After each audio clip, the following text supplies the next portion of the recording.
আমার ডাক্স দে তাড়াতাড়ি। আমার ডাক্স, আমি কোটি কোটি টাকার মালিক হয়ে গেছে। পুলিশ? এই বান্দির বাচ্চা, পুলিশ কেমনে জানলো? আমি বলছি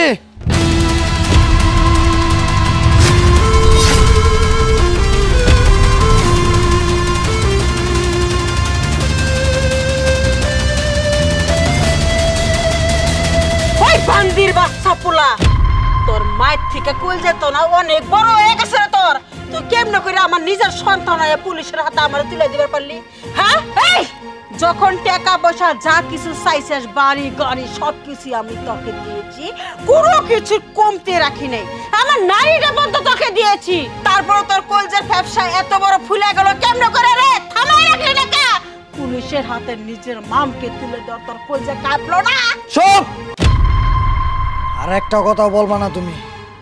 তোমার আমি কতদিন আগে থেকেই কইছি যে তুমি ডাক্সের ব্যবসা ছাইড়া দাও। না, তুমি ডাক্সের ব্যবসাই করবা, ডাক্স ব্যবসা বড় লোক হইবা। তুমি যদি আমার মা না হইতা না, তাহলে তোমার অনেক আগে আমি টুটির মধ্যে চিবি দিয়ে মাইরা আলাইতাম। শুধু মা দেখা গায়ে হাত তুলতে পারি না।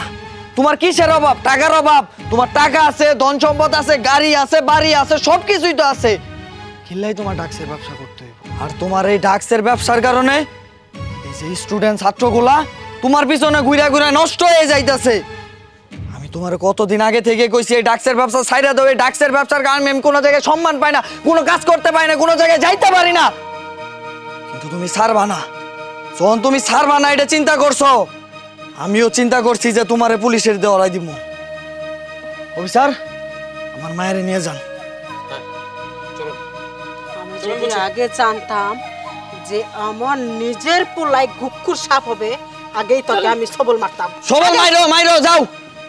সারা পাইলে তো সবল মারবা। ভাইয়া, আপনাকে অনেক অনেক ধন্যবাদ।